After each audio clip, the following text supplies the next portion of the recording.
दोस्तों तारीख 20 दिसंबर 2024 की सुबह के करीब 5:45 के आसपास का समय हो रहा था। एक व्यक्ति जो कि उत्तर प्रदेश के मथुरा जिले के रहने वाला, नाम उसका जयवीर होता है। जयवीर हांफते हुए उसके हाथ पांव कांप रहे थे, तभी वो अपने मालिक को फोन लगाता है। मालिक उसका दिल्ली के अंदर रहता है, जिसका वो एलपीजी टैंकर चलाता था। दरअसल वो कांपते हुए फोन करता है मालिक को, कहता है कि साहब अजमेर एक्सप्रेसवे पर एक भांगरोटा जगह पड़ती है, वहां पर वो यू टर्न अपने गाड़ी का ले रहा था। अचानक ही ट्रक आती है, ट्रक की टक्कर लगने की वजह से उसका जो टैंकर था, उसके एलपीजी टैंकर के 5 नोजल टूट गए हैं और करीब 18 टन जो गैस है वो एक साथ रिसाव हो गया है। अब बस वो जितना भाग सकता था, वो भागने के बाद वहां से सबसे पहले उसने कहा कि हम आपको कॉल किए हैं, वो यानी जयवीर या ड्राइवर ठीक है, साथ ही उसका जो कंडक्टर हेल्पर जो है वह भी ठीक है। बस इतना ही उसने मालिक को कहा। उसके बाद वो अपने फोन को स्विच ऑफ कर लेता है। उसके बाद राजस्थान की पुलिस हो या फिर एसआईटी हो, उस व्यक्ति को जिसका नाम जयवीर होता है, जो टैंकर चला रहा था, एलपीजी टैंकर चला रहा था, टैंकर चलाने वाले को तलाश करना, ढूंढना शुरू कर देता है। क्योंकि फोन कटता होने के बाद बहुत जोर से एक बार धमाका होता है। वो ब्लास्ट, वो धमाका इतना तेज था कि उसकी गूंज पूरे भारत ने सुना। और उसके बाद करीब करीब 14 लोगों की मौत हो जाती है और कई ऐसे लोग हैं जो अभी भी अपनी जिंदगी की जंग लड़ रहे हैं। काश उसने जयवीर भागने से पहले वहां पर लोगों को आगाह कर दिया होता, सचेत कर दिया होता, लोगों को कहा होता कि तुम लोग यहां से भाग जाओ। क्योंकि वो इस बात को जान रहा था कि इतने सारे गैस के रिसाव होने के बाद, 18 टन गैस एलपीजी गैस निकलने के बाद क्या हो सकता है। अगर वो लोगों को सचेत किया होता, लोगों को बताया होता, शायद आज इतने लोगों की, जिंदा लोगों की चिताएं कभी भी नहीं चलता। नमस्कार, मेरा नाम जितेंद्र कुमार, आप देख रहे हैं वीडियो को लाइक, चैनल को सब्सक्राइब जरूर कीजिएगा। दोस्तों आज की जो सच्ची घटना है, दरअसल ये राजस्थान की राजधानी जयपुर की एक घटना होती है, जहां पर एक भांगरोटा जगह पड़ती है। लेकिन इसकी कहानी की शुरुआत होती है 14 दिसंबर 2024 की रात के करीब 1:15-20 के आसपास का समय हो रहा था। हरियाणा के पास गुरुग्राम होता है, गुरुग्राम के पास एक मानेसर जगह पड़ती है। वहीं पर संजेश यादव नाम का व्यक्ति, जो कि उत्तर प्रदेश के मैनपुरी का रहने वाला था, वो एक ट्रैक लेकर के वहां पर पहुंचता है और इसके भीतर वो कुछ सामान लोड करता है। और लोड करने के बाद जो है गुजरात के कच्छ उसको जाना था, कच्छ यानी कि मुंद्रा पोर्ट में जाना था। उसके साथ 6 और वहां पर ट्रक होते हैं उसी कंपनी के।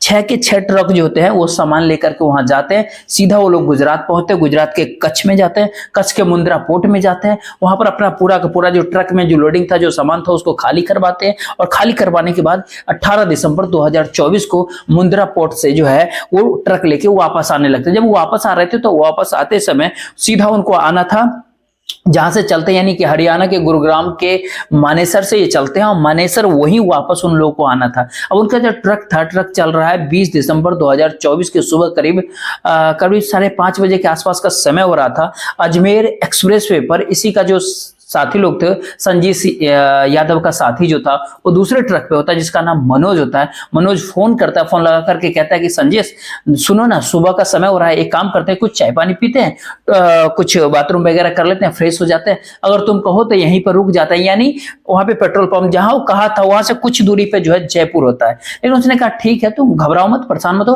कुछ 10-15-20 मिनट की दूरी है, एक काम करते हैं कि यहाँ से जैसे ही जयपुर का बाईपास आएगा ना, तो बाईपास तक रुकेंगे, वहीं पर बैठ करके आराम से कुछ नाश्ता वगैरह करेंगे और फ्रेश हो जाएंगे और फिर चलेंगे। इस तरह के वो दोनों बातचीत करते हैं, दोनों ड्राइवर। मनोज फोन कट करते हैं और सीधा वो बाईपास के पास जाकर रुक जाता है। लेकिन संजेश यादव वापस नहीं आता है। कुछ देर बाद फिर से उसे फोन लगाया जाता है। संजेश यादव का जो फोन था वो अब स्विच ऑफ हो जाता है, उससे बातचीत ही नहीं होती है। उसके कुछ ही देर के बाद इस मनोज को, जो ट्रक पे जो ड्राइवर था, उसको ये बात पता चलता है कि एक ब्लास्ट हुआ है। उस ब्लास्ट जो होता है, उस ब्लास्ट जो है वो संजेश यादव का जो ट्रक होता है, उसी ट्रक की वजह से ही जो टैंकर होता है उसमें भिड़ंत होती है। और भिड़ंत इतनी तगड़ा होती है कि जो जयपुर और अजमेर के बीच में जो एक जगह पड़ती है, जो भांगरोटा करके पड़ती है, वहां पे स्कूल था, वहां पे कैप्सूल भी बोलते हैं, टैंकर भी बोलते हैं, जिसमें एलपीजी गैस भरे थे, 18 टन की गैस भरे थे। जो ये टैंकर जो था, ये टैंकर जा रहा था जयपुर से अजमेर की तरफ।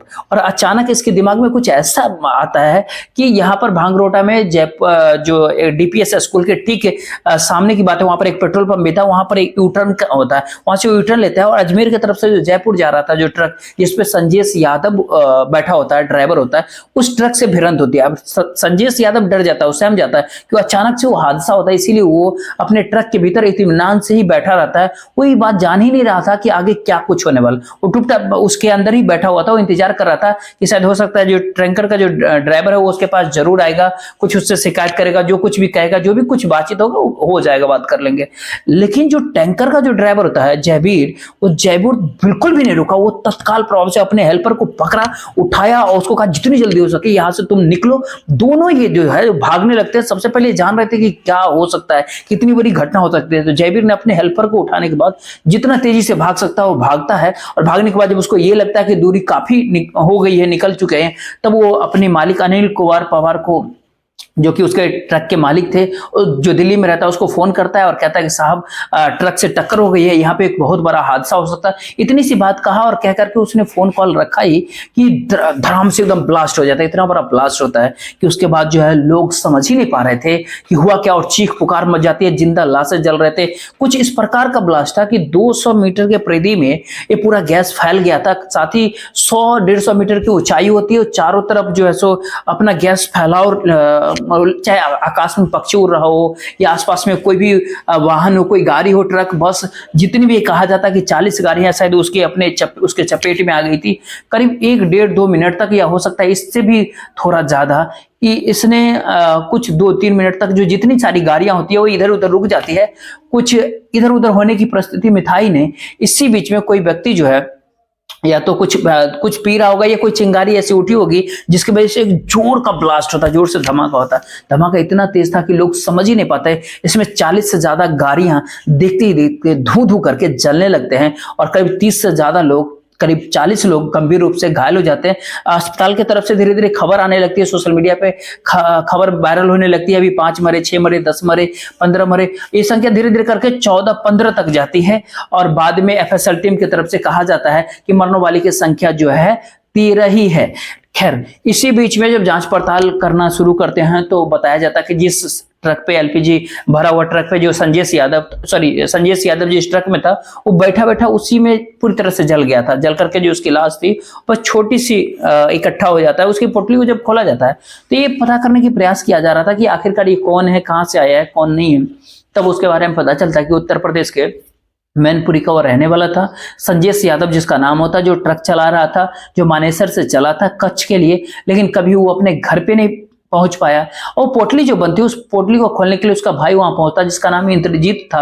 इंद्रजीत के डीएनए रिपोर्ट ली जाती है। साथ ही उस पोटली के भीतर जो कंगाल जो था, जो छोटा मोटा हिस्सा शरीर का था, उसका भी डीएनए टेस्ट कराया जाता। तब पता चलता है कि ये संजय यादव है। अब संजय अब इस दुनिया में रहा नहीं, वो 5 बहनों भाई में तीसरे नंबर का था। उसकी कहानी जब दुनिया के लोगों के पास जाते हैं तो लोग के आंखों में आंसू होते हैं, लोग सोचने पे मजबूर हैं। वो एक ही बात बोलते हैं कि काश जयवीर ने सही समय पे, जैसे खुद वो जानकारी था, बाकी लोग से भी अगर वो कहता तो शायद इस तरह का हादसा नहीं होता। इसके बाद सोशल मीडिया हो, अखबार हो, टेलीविजन हो, जगह जगह कई तरह की कहानियां वायरल होने लगती। जयवीर को तो खैर पुलिस खोज ही लेगी देर सवेर, लेकिन एक मैनपुरी के जो है थाना बिछुआ का एक गांव पड़ता है चिर्रा करके, वहां का रहने वाला होता है लालू यादव, जिसकी उम्र करीब 25-26 साल होता है।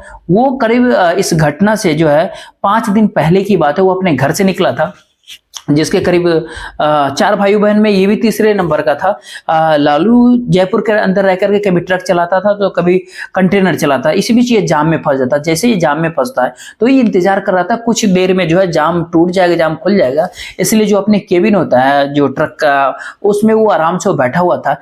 इसके ट्रक ने कब इसके ट्रक में आग पकड़ा ये बात उसे पता ही नहीं चला, क्योंकि उसके केबिन में आग जा चुकी थी और उस जगह पे जैसे ही बैठा हुआ था ठीक वैसे के वैसा पूरी तरह से ये झुलस जाता है, जल जाता है। जो जैसे कहते हैं ना कि किसी कंकाल के, किसी लाश को जब जलाया जाता है और जिस स्थिति में होते हैं, हालांकि वो 100% नहीं जला था, जितना हिस्सा उसका जला था देख करके ऐसा लगता था कि उसका नाम लालू यादव बताया जाता है। लालू यादव की भी लाश एक पोटली के अंदर, लेकिन उसकी लाश उतना नहीं जलता। लेकिन जब उसके घर वालों को इस तरह की खबर मिलती है तो घर वालों को रो रो करके काफी बुरा हाल था। ऐसे एक कहानी होती है, प्रतापगढ़ के धनोट की रहने वाली एक लड़की थी जिसका नाम विचिता करके होता है। विचिता ने अपनी मम्मी को कॉल किया। दरअसल वो एक कोई प्रतियोगी परीक्षा देकर के जयपुर वापस लौट के आ रही थी। अपनी बड़ी बहन के बड़ी बहन के साथ रह करके वो बीएड कर रही थी जयपुर के कोई कॉलेज से। उसके प्रयास थे कि आगे चल करके वो टीचर बनना चाह रही थी, इसीलिए वो बाकी जो 4 बहनें उसकी थी वो डॉक्टरी की तैयारी कर रहे थे। लेकिन उसने कहा अपने पिता से, क्योंकि इसके पिता जो थे वो टीचर थे, इन्होंने पिता से कहा कि मुझे तो टीचर ही बनना है। ये जब 20 दिसंबर 2024 की सुबह के ये 5:45 की घटना है, वाकया है। इस घटना जब होने वाली थी उससे 5 मिनट पहले अपनी बड़ी बहन को फोन लगाया, फोन लगा करके कहा कि दीदी बस मैं 5 मिनट में बस से उतरने वाली हूँ, मैं पहुंचने वाली हूँ, आप एक काम करना कि कुछ पानी गर्म कर लेना, बस आकर के मैं नहा लूंगी। जैसे इसने फोन काटा है, ये खबर ये अपने पिता या अपनी माँ को भी इस तरह की खबर दे दी थी कि मैं माँ बस 5-7 मिनट में पहुंचने वाली हूँ, तुम घबराना मत, चिंता मत। घर वाले भी एकदम बेसुध थे। 5 मिनट बाद इसका फोन करता है, जोर से एक ब्लास्ट होता है। अब ब्लास्ट के जद में ये लड़की विचिता भी आ जाती है। विचिता करीब करीब उसके शरीर के 75 से 80% जल चुकी थी। वो जिंदगी और मौत की बीच जंग लड़ रही थी। जब वो जली थी तो पूरी तरह से होशो हवास में थी। तुरंत ही फोन लगाती, फोन लगा करके खबर देने की प्रयास कर रही थी। किसी को बताया कि इस नंबर पे फोन करके एक खबर दे दीजिए। वो जानकारी जब एक अनजान व्यक्ति इस लड़की के पिता को फोन करके बताता है कि आपकी बेटी दरअसल एक ब्लास्ट हुआ है, इस ब्लास्ट में वो जल गई है, बुरी तरह से जल गई है। घर वाले कहते हैं शायद उसको ऐसा लग रहा था कि इतनी सुबह सुबह किसी का फेक कॉल आया। आजकल है ना फेक कॉल का, फ्रॉड कॉल का जमाना है। लेकिन कुछ ही देर के बाद इसके भाई जो श्री बाबूपुर के अंदर रह रहा है, उसका भाई का फोन पिताजी के पास जाता है। वो कहता है कि बहन अब जल गई है, इस तरह से। अब उस तरह घर वाले जो है जैसे अस्पताल पहुंचते हैं। एसएमएस जो अस्पताल था, जो मेडिकल कॉलेज था, जहां पर सबका जो है बर्न डिपार्टमेंट में जो इलाज चल रहा था जले हुए लोगों का, वहां पर मिलने की अनुमति तो खैर किसी को थी नहीं। लेकिन परिवार वालों का रो रो करके काफी बुरा हाल था। वो सोचने पे मजबूर था कि आखिरकार उनकी बेटी इतनी मेहनत कर रही थी, वो टीचर बनना चाह रही थी, उसका इतना अच्छा स्वभाव था, उसके साथ इतना बड़ा घटना हो गया। पता नहीं भविष्य में वो बच पाएगी नहीं बच पाएगी। लेकिन जितना भी वो शरीर उसका जल चुका है, वाकई कहीं ना कहीं काफी कष्टदायक था। इसके आगे अगर इस कहानी की बात करें तो एक तंवर नाम का एक व्यक्ति होता है जो गजराज सिंह करके, जो पिकअप वैन चलाता था, उसकी गाड़ी भी इसी जाम में, इसी ब्लास्ट के अंदर फंस जाती है। और ब्लास्ट में जब वो फंस जाती है, वो इत्मीनान से अपने गाड़ी के अंदर था। उसको इंतजार था कि इधर उधर करके, छोटी गाड़ी पिकअप होता है, उसको लगा इधर उधर करके वो निकालेगा। लेकिन पीछे देखा तो हॉर्न आगे, हॉर्न पीछे, हॉर्न, उसकी पिकअप गाड़ी पूरी तरह से उसी में फंस जाती है। इसी बीच में उसको अजीब सी दुर्गंध आ रही थी, स्मेल। जैसे उस दुर्गंध को उसने समझने का प्रयास किया कि आखिरकार दुर्गंध है क्या चीज का, तभी उसको ऐसा लगा कि ये तो एलपीजी की है। और एलपीजी कितनी जल्दी ये ज्वलनशील, कितनी ज्वलनशील है कि इतनी जल्दी आग पकड़ती है, कोई सहज ही कल्पना कर सकता है। गजराज सिंह तंवर ने अपने जैसे मौका देखा, वो अपने पिकअप गाड़ी को खोला और वहां से वो भागना जो शुरू किया।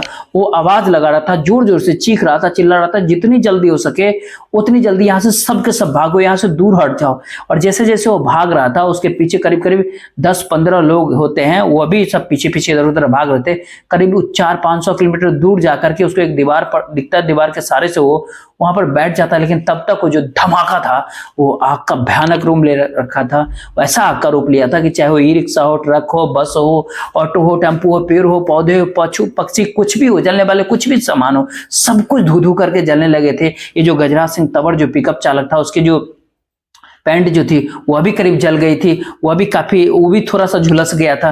लेकिन उसने अपने कुल मिलाकर एक कहा कि जान बचा लिया। और उसके पीछे 10-12 लोग जो और भी भाग रहे थे, उसमें से कोई भी ऐसा व्यक्ति नहीं था जो जला ना हो, झुलसा ना हो। लेकिन ये थोड़ा सा भाग्यशाली था, उसने अपनी भी जान बचाया। उसने चीख चीख करके लोगों को कहा कि साइड हो जाओ, भाग जाओ, दूर चले जाओ, यहाँ पे बिल्कुल भी नहीं रुकना। काश गजराज सिंह के तरह ही अगर जयवीर लोगों को आगाह किया होता कि यहाँ से भाग जाओ, क्योंकि भागने के लिए करीब बताया जा रहा है कि 1-1.5 मिनट का समय लगा था। और कोई भी अगर प्रेशर में आकर के कोई व्यक्ति चाहे जहां पर भी हो, जैसे भी हो, वो भागने का अगर प्रयास करेगा तो आराम से 300-400 मीटर वो तो भाग ही सकता था। इतना बड़ा हादसा कभी भी नहीं होता। और कई जिंदा लोगों की चिताएं जलने लगती है धू-धू करके। वो चिताओं की जो उसकी कराहने की, जो चीखने की, जो चिल्लाने की जो आवाजें थी, वो सोशल मीडिया के माध्यम से देश का ऐसा कौन सा लोग होगा जिसने सुना नहीं होगा, जिसने महसूस नहीं किया होगा। दरअसल ये घटना ऐसी है कि जिसमें बहुत सारी बातें निकल के आती है, जिसके भीतर कई सारे लोग तो ऐसे हैं जो कि हमेशा हमेशा के लिए दुनिया को अलविदा कह गए हैं, जिनकी जिंदा चिताएं जल गई और वो मर चुके हैं। वो अपने पीछे कई ऐसे लोगों को छोड़ गए हैं, जो जिंदगी भर संघर्ष करते रहेंगे, जिंदगी भर उनको याद करते रहेंगे और याद करते करते उनको याद करके रोते रहेंगे।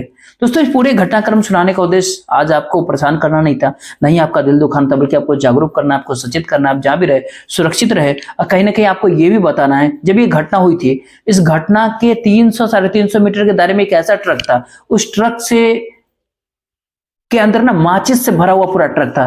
जब उसमें आग सुलगने लगती है तो फायर ब्रिगेड की टीम पहुंचती, फिर उस आग को बुझाने की प्रयास कर रही थी। धीरे धीरे करके उस बड़े से ट्रक के भीतर जो माचिस से भरा हुआ था, उसके भीतर भी आग लगना शुरू हो गया था। ये माचिस ही नहीं, माचिस से भरा कोई ट्रक ही नहीं, बल्कि कुछ ही दूरी पर 300 मीटर के दायरे में एक पेट्रोल पंप था। अगर ये आग पेट्रोल पंप तक अगर पहुंच जाती तो जाहिर सी बात है ये हादसा और भी बड़ा भयानक रूप ले सकता था। बाद में पास में एक सीएनजी स्टेशन भी था, जहां पर सीएनजी के गैस भरी जाती है, वो भी 300 मीटर के दायरे के भीतर भी कहा जा रहा है कि वो भी स्टेशन था। अगर वहां तक अगर आग पहुंचती तो भांग रोटा ही नहीं, बल्कि इसकी गूंज कहां कहां तक फैलता, ये बखूबी आप अंदाजा लगा सकते हैं। इसी बीच जहां पे ये हादसा हुआ था, हादसा के 300-350 मीटर के दायरे में एक और एलपीजी का जो टैंकर जो होता है, कैप्सूल जिसको बोलते हैं, उसके भीतर भी भारी मात्रा में एलपीजी गैस भरी हुई थी। और वहां तक अगर आग पहुंची तो जरूर थी, लेकिन गनीमत ऐसी थी कि उसका जो है केबिन जो था ड्राइवर का, वो तो जलता है, लेकिन ये जो टैंकर जो था, वो टैंकर के भीतर वो आग नहीं पकड़ता, क्योंकि फायर ब्रिगेड टीम मौके पर तब तक पहुंच चुकी थी और इसको कई घंटे तक लगातार पानी डाल करके ठंडा करते रहते हैं, ताकि ये कहीं ब्लास्ट ना हो जाए, ये आग ना। दोस्तों, फिलहाल इस वीडियो के बारे में आपकी क्या राय है, अपनी राय जरूर दीजिएगा, वीडियो को शेयर कर दीजिएगा। जय हिंद।